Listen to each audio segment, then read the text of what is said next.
Hey, what's up guys? I'm doing my live Q&A like I had advertised, and I'm also trying to bring it up on Instagram because why not broadcast on both? That's what Gary Vaynerchuk does. So I'll just wait and see if anybody shows up. And I know you guys had like a lot of questions on the video that I posted the other day, just saying, hey, like what do you guys want to see on social media?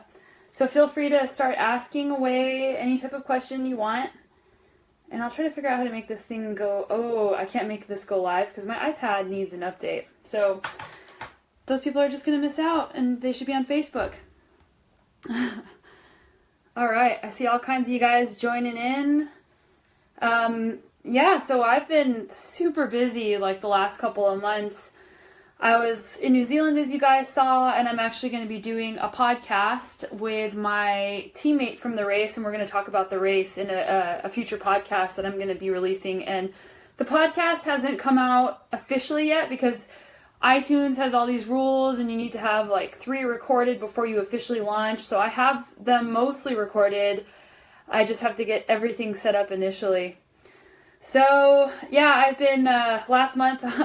I was in San Francisco for a Scott Bikes thing and San Luis Obispo for a Wahoo fitness thing, and I went on a cruise with my husband for his work, which was, his work trip sounded pretty awesome. a little more luxurious than my work trips, but I think my work trips are a little bit cooler.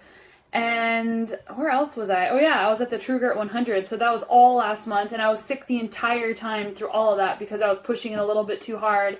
And I finally got healthy again just like a few days ago. So a lesson for that is, well, number one, I knew I was going to push myself too hard and that I was probably going to get sick and stay sick if that happened. But getting back into training now, knowing where I came from, it's hard because I have to be patient and it's going to take me a while to feel good on my bike again to train. So now you guys are asking tons of questions, so I'll stop babbling on about what I've been doing and tell you more about that later. And start. So how did I get involved with long distance races?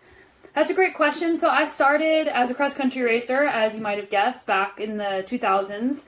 And I just kind of got tired of cross-country racing. I just couldn't justify spending all this money to travel somewhere, money that I didn't really have, to ride around in circles and not really get to see anything. And I'm not, like, cross-country racing is cool, and I actually am interested in cross-country racing now, but at the time, I really wanted to just have adventures. I wanted to ride my bike longer, and I wanted to have less of the crazy high-intense intervals and more of the sweet spot type intervals. And I really just wanted to start seeing the world, so I signed up for a few endurance races. All those things I didn't realize were going to happen from endurance racing, but I signed up just because I wanted to try something different, and I wanted to ride a longer distance and see more of an area whenever I traveled there. And I never went back. So that's a good question. Angry Dave, my longest wheelie. Not very long. I'd say maybe like 10 or 15 pedal strokes, but I'm actually working on wheelies. And for wheelies, like, it's not about your arms, it's about pivoting your hips back. And actually the thing that I'm trying to work on is my arms are still kind of bent, is you want to have your arms out straight when you're actually doing these wheelies and looking way ahead and getting in that sweet spot. Bobby Rochelle, my goal for TSE Epic. Well, so I'm doing the Transylvania Epic, which is a stage race in Pennsylvania, and I've done it in the past. And no excuses, but my bike last time was an aluminum full suspension, and the suspension didn't work, so it was like 27 pounds and not much fun to ride. So I really wanted to come back. I did the best I could for what I had, but I really am excited to come back to the Transylvania Epic, and I actually have technical skills now. I had to learn them when I moved to British Columbia, and I'm riding a Scott Spark, and I'm hoping I'll have my new bike by then, but it's a 27.5 120 millimeter bike for that race. So my goal is to go, and I'd like to win, but you never know. You can't really make that your goal because that's so dependent on what other people are doing and on luck and on everything. So my goal is to do my best with my preparation and to show up and to just give it my all. And if that's a win, that's awesome. If not, then it's not. And there's nothing wrong with that. Shenandoah, gosh, that's a 100-miler over Labor Day, and that's been on my list for a long time, but I had it on my calendar, but it's just going to be too much because I'm doing this event in Oregon like 2 weeks before, and then my parents are coming right after that, so there's just no way I'm going to be able to squeeze that in. Training on the trainer. What type of intervals do I think do I see the best results from? Well, Matt, it really kind of depends on what your goals are. So I use Trainer Road for the trainer and a Wahoo Fitness kicker, and that has been awesome. But basically, intervals are going to be trained for a number of different things. So if you're doing really short intervals, you're training your higher upper end and your VO2 max, those type of things. And if you're training longer intervals, you're either training tempo, sweet spot, or around your threshold. So it really depends on what kind of racing you're doing or what your limiters are. But my favorite intervals to do on their trainer are the crazy intense intervals because I probably won't do those outside if I'm being honest. So the really hard VO2 ones, and I did a lot of those before the Pioneer, and it was funny because I'm not used to having that crazy turbo because I'm an endurance racer. I don't typically train that much for that type of effort, but because of the trainer I was. So I ended up blowing myself up on a couple days because I didn't realize how hard I was going. I'm used to going at a certain effort level, and it just happened to be that that effort level was so much harder than I'm used to going because I trained myself to be able to do that. So basically, I would say do what you think is fun for intervals, because if it's not fun, you're probably not going to want to do much more of them. But yesterday I did sweet spot intervals on the trainer because it was rainy, and I know that that's what I need to work on right now because I haven't been doing a lot of like real training. I've been doing mostly just recovery rides because I was sick for so long. So now finally that I'm feeling better, I have to start rebuilding my fitness because admittedly I've lost quite a bit of fitness over the last 6 weeks. And it's disappointing, but you just have to start over. Am I going to Sea Otter? Yes, Jack, I'll be at Sea Otter. I'll be at the actual festival Friday, Saturday, Sunday. And I'm going to the Bicycle Leadership Conference the first few days. You should definitely check out the schedule for Sea Otter. I'm doing a plant-based nutrition clinic with Goo on, I can't remember what day it is. I think it's on Saturday at 2. And I'm also doing a shoe release with that shoe with the Lake MX241 shoe I helped design at the Lake booth on Friday. And I'll also be bouncing around. So yeah, hopefully I'll see some of you guys at Sea Otter. I won't be racing, but I'll just be there doing some things with my sponsors. Yak Attack this year. Oh, I wish, but man, that race is so expensive, and once you've already done it a few times, it's hard to justify the expense of going. All right, you guys are awesome. Thank you so much for joining this this live video chat. More durable, aluminum or carbon? I don't really know the answer to that. I've never broken a carbon frame, so I feel really good about my carbon. Aluminum welds can be just as sketchy, and these days, most carbon frames are pretty bomb-proof. Unless you're riding them for things, like if you're going to take like a cross-country bike and go do some crazy jumps on it or something, the bike's not made to do that. But as long as you're using the bike for what it's made for, you probably shouldn't have any problems.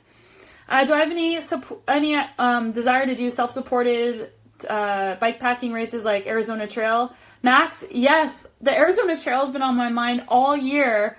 But because of its proximity to Sea Otter, or it was some other trip that I was doing, I couldn't squeeze it in. But I am really interested in doing the Arizona Trail race. I think that would be super awesome, and I love Arizona, and bike packing is fun. But I'm not too excited about the sleep deprivation part. So part of me is like, maybe I'll just go do one of these bike packing things, and I'll just video document and do all kinds of fun stuff. That way I can bring a better story, because if you're like self-supported bike packing, the personal challenge is there, but it's going to be so hard to like document your experience in any way. So I guess it depends on what your goal is. Sedona or Moab? Well, Bill, I haven't been to Moab in quite a while, if I'm being honest. I love Sedona. I've been going there the last 3 winters for training, and the trails are super fun, but I also heard that Moab has upped its game quite a bit, so I think I might need to take a trip to Moab next winter and check it out over there. But I just love Sedona. It's great. Jeff, tips from coming back from an injury. Yes, I actually have an entire blog post I wrote on this because I had foot surgery in October and I couldn't stand on my foot or walk for a month. So I wrote an entire blog post about mindset around coming back from an injury. So I'll include that for you. But basically, you need to take it slow. You need to do things that you love. Like, you have to have balance outside of riding your bike, and I'm sure that most people do, but focusing and enjoying that time off where you don't have to worry about exercising or riding your bike, and spending time with friends or learning a new skill or hobby. It's a really great time for personal development because you know you'll get back to it.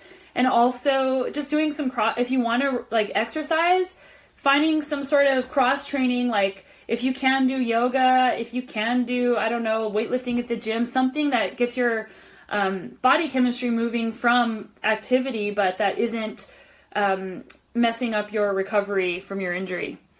Butte 100, that's another one that's been on my wish list, but it's such a hard time of year. It's in July, I believe, at the end of July, and the Butte 100, it's hard for me to get to that event because I'm always doing stage races in July. Leadville 100, you guys love the hundreds. I have done the Leadville 100. In 2012, I had a cast on my wrist, so this is being irresponsible with an injury. I broke my wrist, and then I rode the Leadville 100 with a broken wrist, and I think I was 6th place, but it was a really bad idea.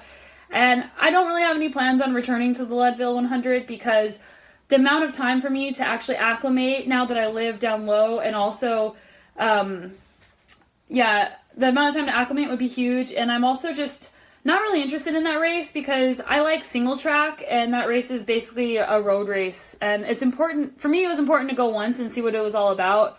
But yeah, I don't really have any big plans of going back to that. Germany. All the riding I've done in Germany hasn't been very technical, but there's not like, I've only barely scratched the surface of what the riding is in Germany. I'm sure there's tons of awesome trail rides, but I think 130 mils should be plenty. That bike, 130 to 150 is enough for most trail situations, unless you're doing like really crazy stuff like in BC and other places for sure. I haven't heard of the Baja Divide, Marty. I'll have to check that out. The Berkey, so David Candelaria, I noticed that you always are commenting. And by the way, guys, I read all your comments. Like, I recognize your names, and when people see me at events or wherever in airports and they come up and talk to me, usually, like, I recognize your name if you're somebody that's been commenting a lot. So thank you. I actually do appreciate and, like, pay attention to these things. So yeah, Albuquerque is where I grew up, and I learned how to mountain bike in the foothills over there. So it's always fun. I go back there for Christmas every year because that's where my family still lives. And it's fun to always go back and check out your old stomping grounds. Let's see. Trans-Portugal, Chris Flood. So that is a race that I am interested in doing and I haven't done yet, but let's get to the questions here. Post-race recovery. Okay, it's for everybody. How do you manage post-race recovery on multi-days, and how long do you rest before a stage race? That's an awesome question. So yes, you got it. You're on the right track. Post-race recovery, or even recovery in between stages, is super important at stage racing because if you can't recover, you can't really race very well the next day. So number one at a stage race, you want to make sure that you get food, whatever you personally like for recovery, as fast as you can. And like, don't hang out at the finish line. Don't linger too long. Make sure you have your nutrition, what you like, after you finish the day. And make sure that you're eating as much as you can. Like, I actually gain weight at stage races, which is kind of crazy, but I don't ever want to worry that I'm being undercaloried, because if you're undercaloried, you're definitely not going to be recovering. You want to stay off your feet as much as possible. I like elevated legs, if you can bring those with you, or Compex, which is like E-stim, or you can use compression socks, but you don't want to wear them for like crazy amounts of time because that's actually not good for you. And stretching and massage. So I used to like not be able to get massages at stage races because I was like crazy broke and I could barely even afford to be there, but now I make saving up and adding that to my budget a priority, because massage at stage race is probably one of the number one things that helps me recover. And after the race, it's going to take a while. I barely ride for the week after the race, maybe just really gentle recovery rides. And how long do I rest before a stage race? So the week before, I don't ride a lot. Like, I just do really short, easy rides, because you're not going to gain any fitness right before a race. All you're going to do is fatigue yourself. And chances are, like, you're trying to pack for the race, which is, like, packing for a stage race is a huge job. And I actually have a spreadsheet that I use. So you're going to be kind of stressed about that. You're probably like finishing things up at work, finishing things up at home, and then you have to travel. So minimizing the amount of stress on your body, and riding your bike is a stress on your body. So minimizing that the week before. 2 weeks before the race, maybe you want to be doing a little bit of intensity, but it depends on your recovery and how good you are at recovering. So typically like 2 weeks out, I'll do a little bit of intensity, but I'm going to start tapering down at the 2 weeks before. How much did my bike cost? Well, fortunately, I have awesome sponsors and I get free bikes.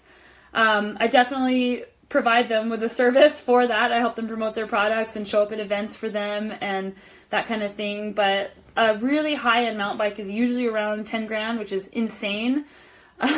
You can get a good bike for less than that. Like, I don't think that you need to get the highest end mountain bike unless you're racing at a high level, because what you're paying for is weight. So like with Shimano, for example, if you're buying Shimano XTR versus Shimano XT, the only real difference is weight, and the higher end components like an XTR is actually going to wear out faster than an XT. So my recommendation to people, and even my first years racing as a pro when I still had to buy my bikes, I bought XT. It works just as well and it lasts long, and your only penalty is a weight penalty, which means, hey, you just are going to get even stronger than everybody else. All right. How do I regulate nutrition? Sean, if you're still there, I'm not sure if you mean on the bike or off the bike, but nutrition. So there's an app for on the bike that I really like, or for off the bike that I really like, that's called, sorry, I'm like scrolling through all the questions. There's an app I like called the Daily Dozen. And so if you have an iPhone, you should definitely get, or just a smartphone, get the Daily Dozen, and it has everything that you need in your day to eat a healthy, balanced diet. And I admit that I definitely don't get that perfect every day. In fact, most days I don't get it perfect. I wonder if it's on my iPad so I can show it to you, but it has like a recommendation for like the amount of legumes you need, the amount of cruciferous, no, I don't have it on my iPad, amount of cruciferous vegetables you need, the amount of fruits, the amount of grains. So I go off that a lot now for my daily nutrition. And then for on the bike, I kind of just eat when I'm hungry. And when I'm racing, I definitely follow a more rigid schedule for eating. So basically every 30 minutes or less, I'm eating something on the bike. Okay, I kind of lost my place. Welcome everybody that's just joining. Eric, how often do I do threshold training? So it really depends. I mean, if I'm racing a lot, I don't do a lot of interval training because the racing is the intervals and you have to recover from your races. But I would say twice a week when I'm not racing. So I did it yesterday, and tomorrow I'll be doing some more intervals again. Okay, sorry guys if I accidentally switched over some of these. All right, you guys are awesome.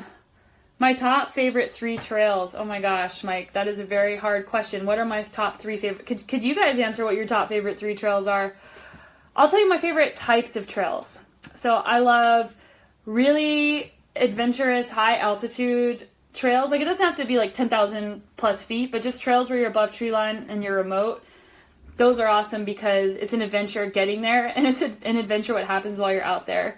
Right now, my number one favorite kind of trail are steep technical trails, because that's been what I've been working on for the last 3 years, and that's what really challenges me. So I love trails that have like crazy steep, gnarly, like rocky, rooty, like stuff where you really have to be really focused while you're riding it. And my third favorite type of trail, I'm new to the bike parks, but I have to say I'm enjoying the bike park trails. I can't wait for them to open up because, man, that's what makes you get better at technical riding is practice, and that's been my favorite thing to get better at, because it's really obvious when you get better at technical riding. When you get better at when you get faster, it's kind of measurable, but technical riding is definitely pretty obvious when you're better at that. Have I done the Chupacabras? In Juarez, Mexico? No, I haven't. I did a race in El Paso this year called El Paso Puzzler, and that was super fun. Guys, check out El Paso Puzzler. It's in January. It's 50 miles. The people in El Paso were like the coolest people ever, and I can't wait to go back and visit them. and I had this really great coffee that this great guy roasted for me. I digress. So this is a great question from Samantha Olson. How do you balance everything between training, racing, living? Balance. I have a sports psychologist now, Dr. Chris Kime, and we had a chat today actually, and I got in trouble because I basically work all the time. Like, I work like 12 hours a day, and sometimes that includes training and sometimes not. But basically I'm not doing balance very well. I'm working way too hard, but I love it. So for me, it's hard to balance it because I don't really know how to relax, if I'm being honest. I don't know what to do. And whenever I'm not working on personal branding, speaking, writing, this new podcast, looking at ways to keep bringing you guys more rad content, training, planning my trips, trying to make sure that I'm honoring all the commitments to my sponsors, that's a lot at the end of the day. So for me, what I'm going to try to start doing is just working and doing less. So doing like 20% less. And even if it's really hard because I don't want to do less, but I know I need to, because that's why I get sick. That's why I get overwhelmed, and I do get burnt out every single year. So if you're getting burnt out, that means you're doing too much. So, I think being confident with your process and saying, if I do 20% less, that means that the 80% that I'm doing, I'm going to actually do better. I'm going to be doing more quality, less quantity. So, I have a schedule. I have my Google Calendar, and I put everything in my Google Calendar for the entire week. So I schedule basically every single thing I'm doing to the 15-minute mark. That way I can be as efficient as I can with my time. And I don't have to make any decisions, especially with like training or with other things. Decision making takes energy. So if you can reduce the amount of decisions you have to make because you've already planned it ahead, that actually really helps as well. Carrie Jackson, my favorite place to ride and why? That's definitely BC. I love riding in Colorado and in the Southwest, so that's my second favorite place to ride. But BC is such a challenge, and it's the most humbling place I've ever ridden. Every ride, there's always something. Like, the climbs are steep. Like, there's this like little trail. It's the start of this ride that I like to do in a place called Rose Valley, and it's steep. And some days I have to get off my bike and walk it, and some days it's easy. And it's like, yeah, like pros walk their bike uphill. It happens. I'm not afraid to admit that. So it's humbling whenever I go and it's like, okay, I'm going to go ride now. And then I'm exhausted and I can't ride up this hill. So that means that I need to either shorten my ride, take an easier day, or just go home. So that's humbling. And then there's the days where you're feeling great on the uphill, but then on the downhill, like your timing's off or you just can't get in your flow, and that's humbling. Or like there's things that you can't ride, so you have to work on things. So I guess I enjoy the process of being humbled because I think it's really important, and I like the process of getting better and working at things. Hi, Kathy. South Africa! I love South Africa. I went there last year for a race called the Joburg to Sea, and it's actually starting, I think, next week, and I'm really sad I'm not there. South Africa has the biggest endurance community in the world. They have 42 plus mountain bike stage races just in that tiny little country. And the way they treat you at the races is amazing because there's so many races. It's like full pampering at these things. They even have laundry and Wi-Fi, and at Joburg to Sea they had espresso. Like, normally I have my AeroPress and I'm just like trying to get my coffee. Mark Sullivan, so fun to see you in Chile. What's your favorite stage race? Yeah, I'm actually going back to the Trans-Andes in January. I'm not sure if I'm racing solo or mixed to give Mike and Mary a run for their money. We'll see how that goes. My favorite stage race, gosh. Well, right now what pops in my head is the Trans-BC Enduro stage race that I did last year because it was so hard. It was crazy. It was like raining the whole time, and this was an Enduro stage race, so they sent us down like the hardest, like decommissioned, like downhill bike type trails. So it just completely pushed me past what I would ever do on my own.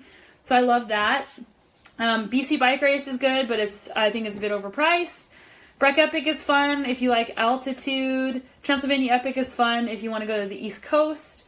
Outside of North America, I love Brazil Ride. That ride, they have a new course, which I haven't ridden, but I love that race. The Trans-Andes is another race that I love. There's so many good ones. Would you ever race in the heat of Texas in the summer? You know, I would. I'm not afraid of the heat because I grew up in New Mexico, and in Kelowna where I live, it's actually like 100 degrees or like close to 40 degrees Celsius in the summer. So I'm not afraid of the heat. It's probably a bit hotter than that even in Texas, but there's things you can do to acclimate for the heat. So no, but typically I like mountainous mountain bike races, so I'd probably stick to the more mountainous stuff in the summertime. Do I ride in Quebec? Bonjour, Stéphane. I would love to come to Quebec. I've been there, but I have never ridden there. And je veux faire du vélo. I love to ride there. I have not learned to whip. Someone asked me about tail whip. I actually have been watching Global Mountain Bike Network, and I highly recommend that because they have so many awesome instructional videos. So one of my goals is I want to learn how to whip. I want to learn how to gap jump, and I want to learn how to whip this year. But I gotta wait for the bike park to open because I don't have trails where I can practice very well. So the key to learning how to do some of the more advanced technical riding is definitely to do it incrementally. Otherwise, you're going to kill yourself. So I really need to get confident on tabletops first. So there's all these different methods for jumping, number one. So you need to know like how to get out of trouble if you get in trouble while you're in the air. So that's something I need to work on. And definitely just work. That's the main thing that I need to work on. All right. Some of these questions I've already answered. So thanks again, guys. Have I ridden in Minnesota? I don't think I have. No, I haven't. But Minnesota, you guys have such an awesome cycling community there. I love everybody I've met there. Let's see. My favorite core work. Oh my gosh. So lately I've been slacking on this, I admit, but there's an app that I've been using this year called Sworkit, Sworkit. And you can pick like upper body, lower body, core, whatever, but I pick 10 minutes, and if I'm lazy, I do 7 minutes because that helps me get started.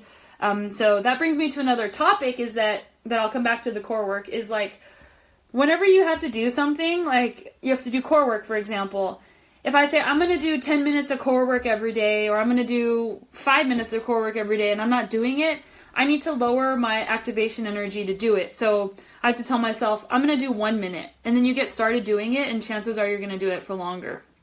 So I like Sworkit. Some of my favorite core moves are just like the ones that use everything, like V sit-ups are so hard, and in and out abs are really hard. So I like the core work that is like crunches and like bicycle sit-ups and planks. Like that stuff's not super hard for me. So I like doing the stuff that I like and hate the stuff that's hard for me.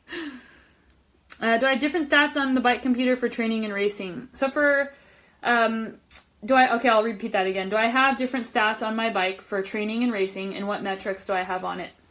So I use Wahoo Fitness. I have an Element and a Bolt, and awesome. This is the Element, and this is a new one, so that's why it has the sticker on it. This is the Bolt. This is their newest computer, actually. Just came out, and I need to do a little video showing you guys how it works because most people don't have it yet. So it's like iPhone 7 Plus, iPhone 7. Better screen on this one, and it's bigger, but they basically do the same thing. So it depends on what your fancy is. So I think for racing, I'm more keen to use this. For training, I'm more keen to use this because they both show text messages. And all kinds of other data, and you can also use them for navigation, so that's pretty cool. And you can say like, route me to the nearest coffee shop, and it'll just like route you there, which is pretty cool. So for racing, I tend to have less data on my screen because I don't want to be like constantly looking down because I need to focus on the trail. So for racing, I typically have my heart rate, I have the distance, and I have the time, and that's it. But for training, I'll have a lot. Like I'll have all those things I just mentioned. I'll have the time of day, I'll have the temperature, I'll have feet, the number of feet or meters I've climbed. Sometimes I have like the battery percentage. Like the cool thing about, I wish I had one that was like booted up and ready, but you can like push this button or this button. So this is like a plus and this is a minus. And when you hit plus, I might have the order wrong, it shows like, it zooms in when you press plus. So you can actually control the data fields by hitting up, up, up, up. So say you have like 10 data fields showing. If you press up once, then you have 9. You press up again, then you have 8. So you can actually like on the bike, like control how many data fields are being showed at once, which is a super cool feature on this computer. And there's a plug for Wahoo. They're awesome.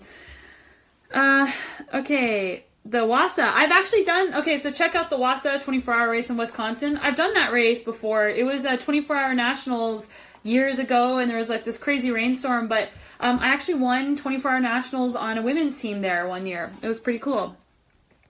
Iceman, nah, not really. It'd be cool to come to the festival, but the Iceman race, it's like cross-country race, and I heard that the trails aren't like the greatest trails, but who knows?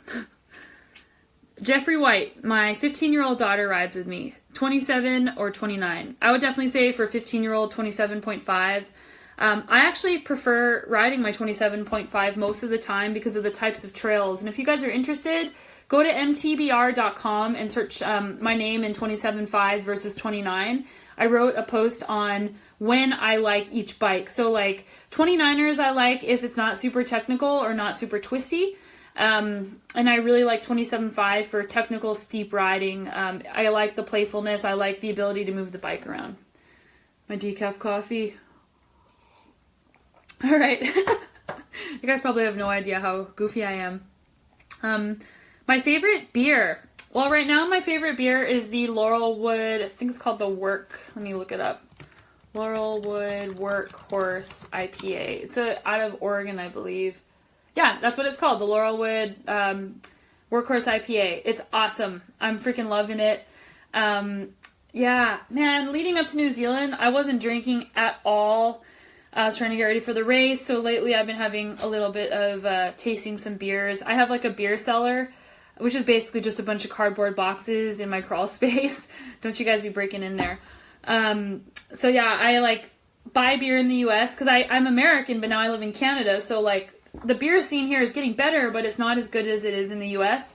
So like I buy beer and I bring what I'm allowed to bring across every trip, and then I store it in my crawl space, and then I take out like just 2 bottles at a time and I put it in my fridge. That way the temptation is not there because beer drinking doesn't make you faster.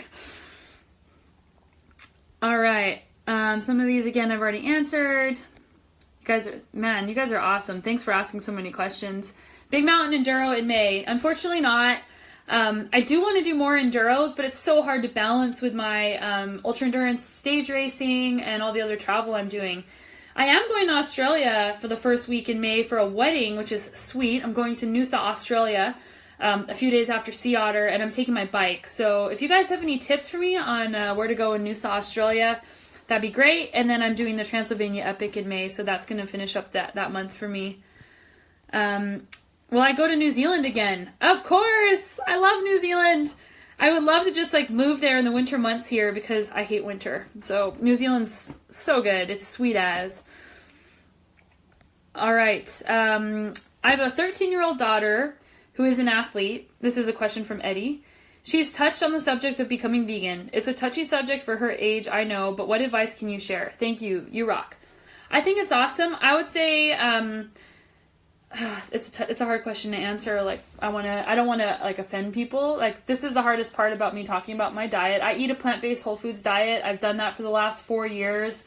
It's helped me become faster on my bike. Like it up-leveled me on my bike, but that's not the reason I changed my diet. I changed my diet because there's a mountain of peer-reviewed research out there that shows that it prevents heart disease and cancer, and none of the other things people are doing out there do that. Like paleo, keto, like whatever those things are, they might help you lose weight, and that's awesome if that's your goal, or they might help you like burn more fat. I don't know. Like I haven't done the research on whether it helps you burn more fat and you don't have to eat on your bike or whatever the theories are there. But my suggestion to people just with diet in general is look long term. I mean, it might help you like short term be faster on your bike or lose weight or whatever, but what damage are you causing to yourself long term? And make sure that you do your own research instead of just like what you read in a magazine or what somebody else said. But as a 13-year-old, I would say have her very involved in the food prep, because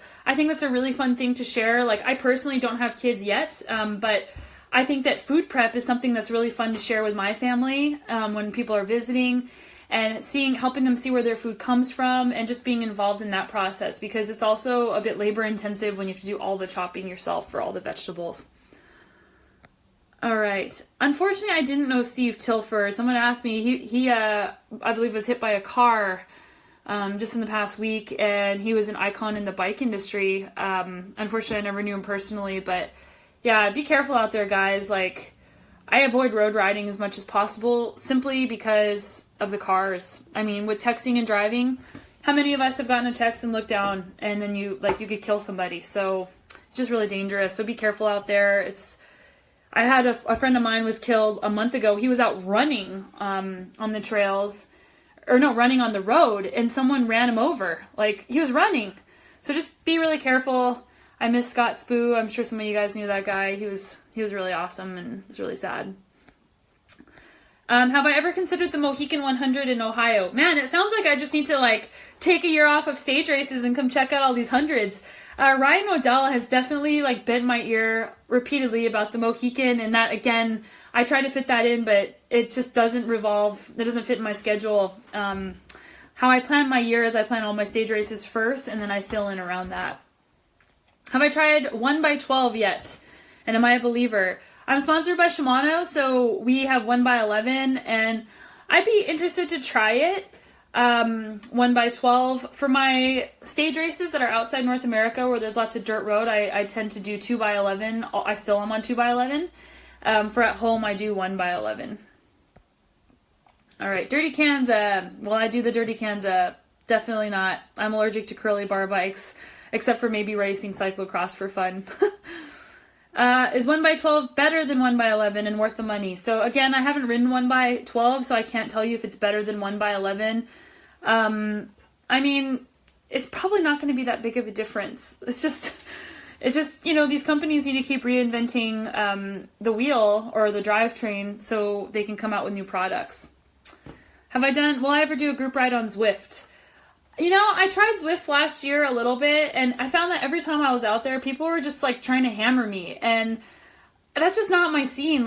When I train or I ride, I'm out there to go my pace, not somebody else's pace, and I don't really enjoy road group rides as it is, because someone's just always trying to push the pace, and I if you don't race and whatever, that's totally cool, and that is your race, but for me, I don't like doing that. I like pushing my pace when I'm doing intervals or when I'm racing, but that's it. So group rides are a challenge for me because it's hard to either ride with people or to not let the green-eyed monster come out and just try to kill everybody.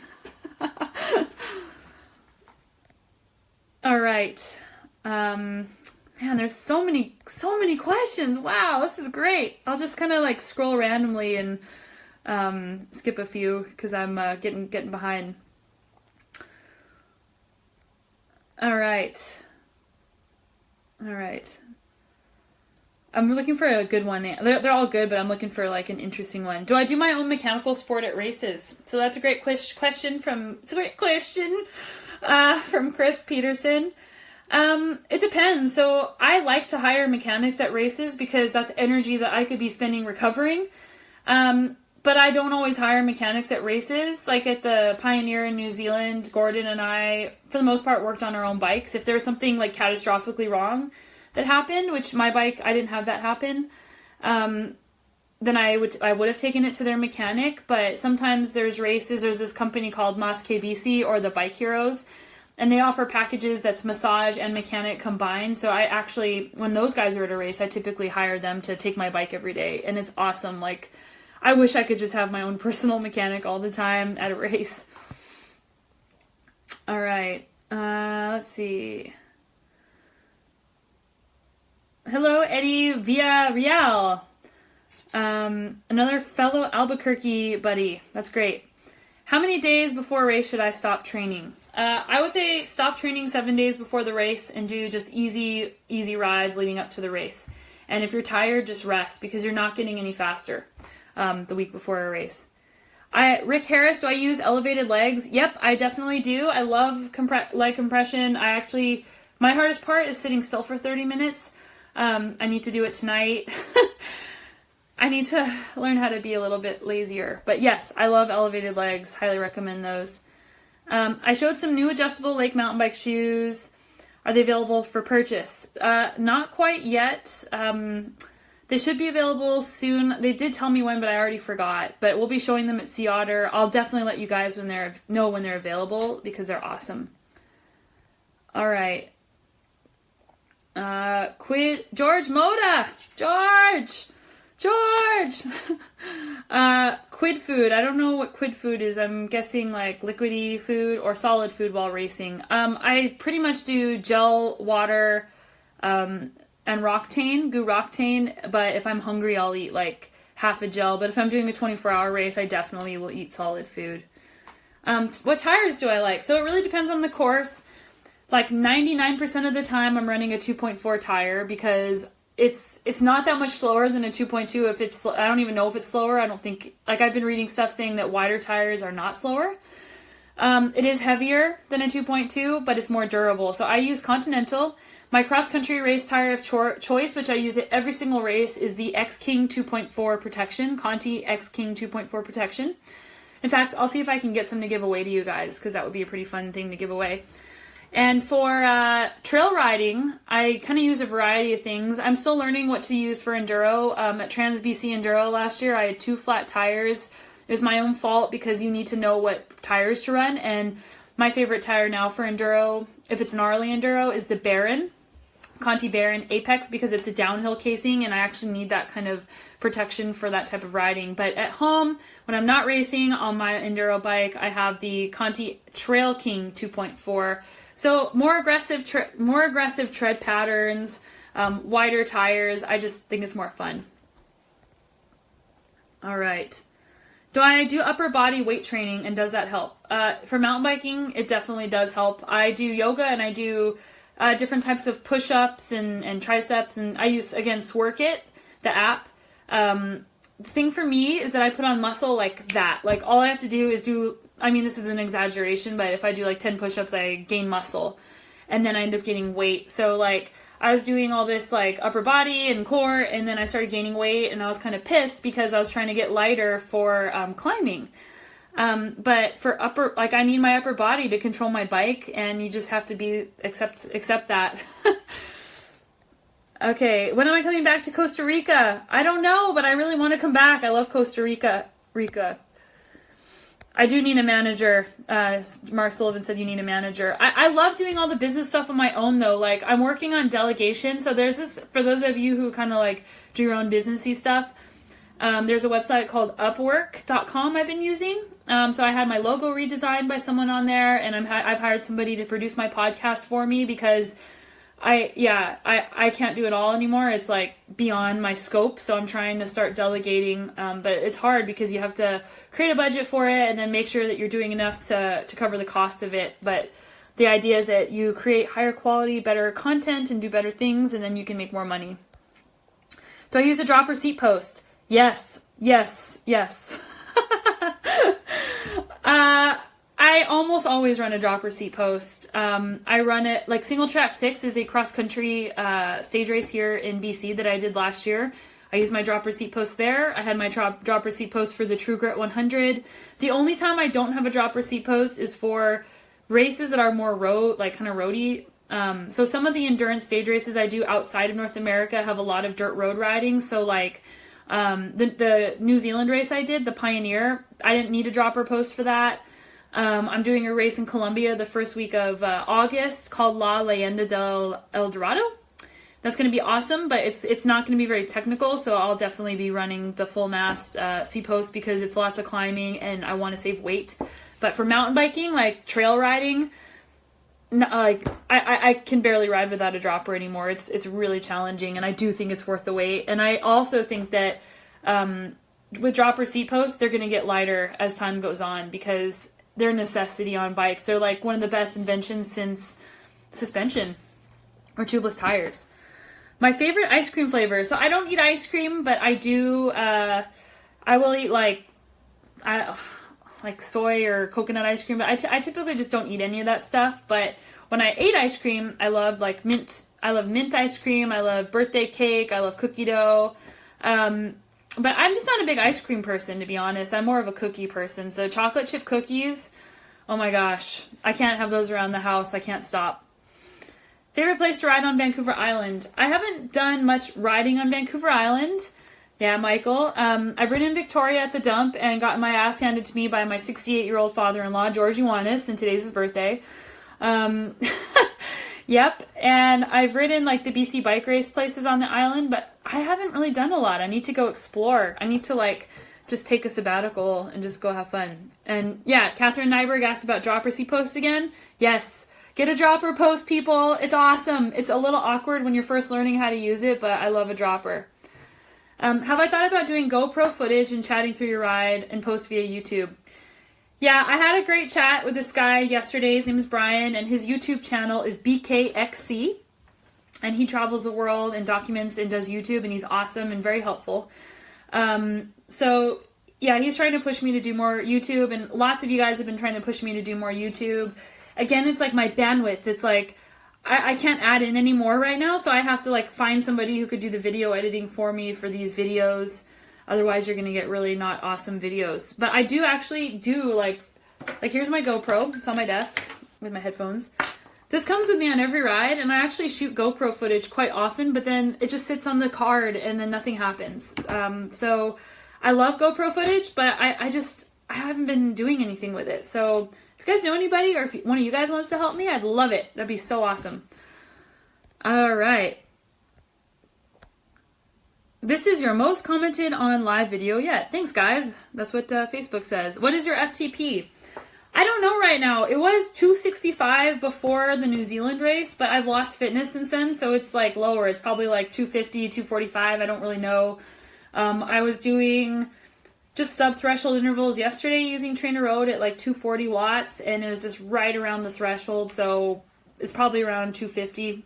It's hard to say without doing another physiology test. How did I get started racing enduro? I just did it. It's not a very good answer. I got a trail bike from Scott last year, the Scott Genius, and my first ever enduro was the Trans New Zealand Enduro Stage Race in February. I didn't know anything. Like, I didn't even know how it worked. I just showed up at this race on my new bike. I had these like crazy knee pads that didn't fit, and I just figured it out as I went, and I just asked people like, okay, how does this work? For the first stage, and you kind of get used to riding your bike in a different way. And I realized like, okay, to be good at enduro, there's different training I'd have to do. Like enduro is a lot of sprinting.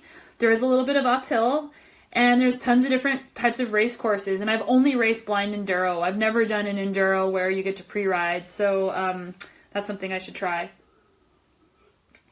All right. These are awesome. What's the best women's mountain bike out there? So this is a hard question for me to answer because I don't actually like believe in women's mountain bikes. Ugh. It's because I don't have the education behind it and I haven't spent the time. I got a women's mountain bike this year, the Scott Genius Contessa, which is my enduro bike, but it's not really any different from my other bike. I tend to just ride like the highest end bike I can find. So I know there's like brands out there that are creating women's only bikes.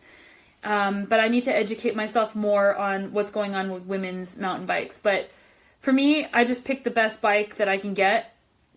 I think that there's some things that need to change in the bike industry regarding women's mountain bikes, because a lot of times the women's mountain bike is just a lower end mountain bike, and that is just not acceptable. So, no. All right. Happiest childhood memory. That's a great question. Oh my gosh. Camping. Going on these awesome camping trips in Southwest Colorado with my family, and my dad dragging us on these crazy hikes. He just like dragged us up the side of these mountains. It was just nuts. And like playing in the rivers, camping. Like, I think almost everybody's favorite memory is camping, if you like the outdoors. And we like spent all this money going like on all these crazy vacations places, and really when you look back at it, it's like, yeah, camping's awesome. All right, the Swiss Epic. I would love to do the Swiss Epic. That would be wonderful. I looked at doing it this year, but it's like really close to Interbike, so it's just timing is everything. What is my favorite bike to date, and do I prefer 26, 27, 29, 98, and how much is the most expensive bike I've owned? The most expensive bike I've owned is 10 grand probably. my favorite bike is 27.5, 120 millimeter suspension bike because it's light, so it's fun. So the Spark 700 is my equivalent of that, the Scott Spark 700. And it's awesome. It goes uphill like well because it's light. It's like 23, 24, or 25 pounds depending on how I have it built up. But it has enough suspension so that I can get a little bit shreddy on the downhill. And it's fun. It's just so playful. It's easy to jump. It's easy to wheelie. Like, it's just sweet. All right. What about your favorite beer place in Colorado or Washington? Well, in Colorado, I love Avery Brewing. I worked next door to Avery in Boulder for years. I worked for a solar startup engineering company. My master's degree is in electrical engineering, so that's what I used to do before I started doing marketing in the bike industry, and now this. So I loved going to Avery Brewing, and I try to visit when I'm there. Washington, my favorite beer place is actually not a brewery, mostly because I haven't been to a ton of breweries in Washington, but there's this place in Seattle called Brouwer's Cafe, and it's a Belgian beer cafe, and they have beer that you can't get anywhere except in Belgium. So I actually was at Brouwer's, I was flying out of Seattle to go on that cruise 2 weeks ago, and I had this like super crazy good Belgian beer. I just need to go to Belgium because it's awesome. Do I like chips? I don't know if you mean like French fries or chips, like the little like potato chips. I don't really eat chips, or maybe you mean corn chips, or maybe you mean veggie chips. I try to avoid chips. I love chips. I love sea salt malt vinegar chips. I like sweet potato fries, but I don't really eat a lot of that stuff. All right. Are you going, okay, so I have a week between Whistler and Squamish. Should I concentrate on the bike park? Although I did a lot of technical trail and stage races, I'm not used to bike parks. I haven't done the bike park at Whistler, I admit. I've heard it's awesome. It depends on the type of riding you want to do. So Squamish is one of my favorite places to ride in BC. There is everything. There are some crazy technical trails there, like insane. So if you're looking for that, and that's why you want to go to the bike park, you can get that in Squamish, and they're more natural. Or if you want the bike park stuff to like practice skills, then I would go to the bike park. All right, I'm going to do 10 more minutes. I could do this all night because I love it. Emmy, who is my favorite RV driver in New Zealand? So, funny story. So my partner for the race in New Zealand was Gordon Wadsworth, who's rad, and he's killing it at the Pisgah Stage Race right now. And his wife is Emmy Harefield. And she drove our RV for us. And there's all this crazy stuff that happened with the RV. And I don't want to give it all away because we're going to talk about it in our podcast, which will be released soon. But the RV broke down on a mountain pass. Like all the power went out. And Emmy was like a champ and drove this thing. And there's just no way in hell that I would have been able to do that. Like she was awesome. Okay. For entry-level riders, would I recommend the... I think it might be a typo, for hydraulic or the new expensive Wahoo. This is the new one, the Bolt. This is actually cheaper than this one. I think by like $100 or $70 or something. So they're pretty, I mean, I don't know how much Garmin's are. I bought a Garmin a long time ago and it's really expensive. These are, I think this is like 300 something and this is 200 something. They both do the same thing. So if you're trying to save money, get this one. It does all the same things that this one does. If you like the big screen, get this one. Oh, this is the Element. Which current female rider do you most admire, regardless of discipline? By Mal Patterson. I admire Catherine Pendrell. She is awesome. She lives nearby, actually, and I think I get to ride with her this weekend, which I'm excited about. Catherine Pendrell, for those of you who don't know, first of all, go to all of her social media and follow her. She's great. She won the bronze medal in cross country last year in the Olympics, and she's been to a lot of the different Olympics, I think maybe 3 other ones. She's Canadian. She is 2-time world cross country champion. She's won the World Cup Series, but that's not why I admire her. I admire her because she is so like kind. She'll ride with like anyone. She's so humble. You don't see her making excuses. Like, tons of people make excuses when their race doesn't go well, and that drives me nuts. Catherine, like, if you go to her Instagram, like, she did a cross-country race in Benelli Park over the weekend, and you know, she was going and she's trying to win, and she's used to winning a lot of races, and it's hard to win. Like, there's a lot of badass North American women doing cross-country racing, and that's fantastic. So she knows she's not going at 100%, but instead of making excuses as to why she didn't win, she just said, I did my best. It wasn't number one, and there's tons of other fast people out there, and congrats to them. And that is the definition of class.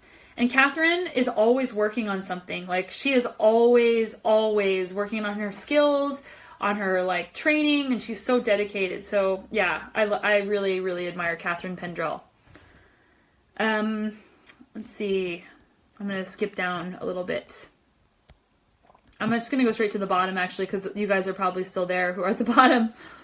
Have I registered for the Quadzilla moniker yet? No, I haven't. There's probably some CrossFitter that has it that I would put to shame with my own quads. They only knew they had to ride a bike.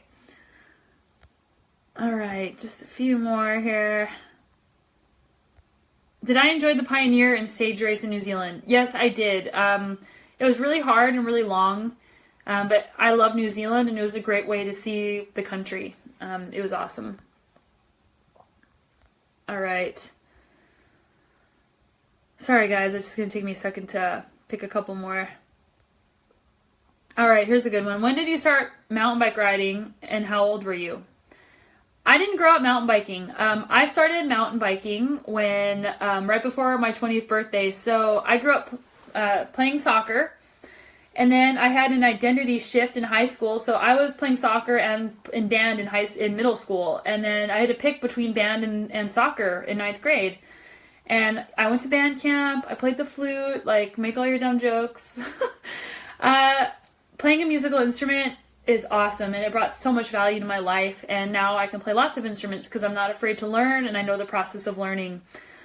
So I identified myself as a musician and as a school nerd in high school. Like, I graduated 3rd in my class, and I was very focused on education. So I played tennis, varsity tennis in high school as well, but then I started marathon running. I ran a marathon when I was 18 and 19, and I did a spin class at the gym. And then I started mountain biking. So I started mountain biking, and 3 weeks later I did my first race, and that's what I've done ever since. So basically I've been mountain biking for 13 years, which is a long time, and it's awesome. Yes, let's talk about concussions. So someone asked me, have I had concussions from bad falls? I've had a couple of concussions. Yes, so you have to respect your concussions. And but my last concussion I had was last year, and I was supposed to go defend my world champion title in New Zealand for 24-hour racing. And I had a freak accident fall 2 days before on something easy, and all my worst crashes are riding something easy. And I landed straight on my head, and I had a concussion. I didn't feel right, and I decided to sit out. I was at the event in Rotorua, and I just decided not to race because it was the right thing to do because my head was messed up. So if you get a concussion, even if it's a mild one, you need to take that seriously because that's your brain. So ways to treat concussions are to stay away from bright screens. So like no cell phone, no computer, no TV, minimize that as much as possible. Just limit inputs to your brain and rest and sleep as much as you can. Take a lot of omega-3s, like ground flax is an amazing way to treat concussions, and if you're looking for that type of thing. But you definitely need to take them very seriously. Buy a new helmet as soon as you've hit your head. There's so much research coming out on concussions. It's frightening. So just be really careful, guys. Like, my husband had one, and it affected him. Well, he had a crash last year, and he hit his head, and I had to go pick him up from the ride. And then 2 weeks later, he decided to race the single track 6, and he felt fine. He was fine on the bike, and like, he thought, okay, I'm good to go. He had another crash at single track 6 and hit his head again and completely dislocated, separated his shoulder. But the concussion lasted like 3 months because it was 2 concussions in a row, and he was messed up for a long time. So just be really careful with those guys. All right. Penticton. Hello, David. Penticton, BC is about 45 minutes away from me, and there's awesome rocky riding and a great community, and if you guys ever make it out, you should definitely go to Penticton. Handsfree hydration. Oh yeah, I saw that you commented, Charles, on the the post about this. So I did a video. It was about like having a way to drink out of your straw from your hydration pack without using your hand. And Charles says he rides ultra endurance with one hand, and that's like incredible. Like I can't even imagine like how much perseverance you have. But no, like I don't think that exists unless you make your own. Like you could take like a bendy wire and put it in the hose and like feed it up, and then use like a magnet or something to do that, maybe. Yeah. All right, just a couple more. Okay, for the Pioneer specifically, what I recommend, which is a stage race in New Zealand, would I recommend 29er or 27.5? 29er definitely. It's mostly dirt road riding, or like, yeah, it's basically dirt road riding, so for sure. Okay, guys, thanks so much for listening to this, and thank you to all the new people who are going to watch this later after the fact. That's about an hour. It was super fun. I really appreciate all of you guys spending your time here and asking me questions and for following my adventures and just being there. So thanks a lot. And the questions that I didn't get to, I will type an answer to in the comments. So thank you very much. If you guys want to sign up for my podcast, go to my website. It's a brand new website, sonyalooney.com. There's a thing in the menu that says podcast, and it's coming out as soon as my producer is done. So like you can sign up in advance and you'll get an email, or you can sign up for my newsletter, because with Facebook and social media and stuff, it won't show you every post I do. Like Facebook has an algorithm. It's like whenever it feels like it, it'll show you whatever I post. So if you really want to stay on the up and up, you sign up for my newsletter. It's the best way to stay in touch. But thanks, guys. Have a great week, and it's time for some dinner. Bye!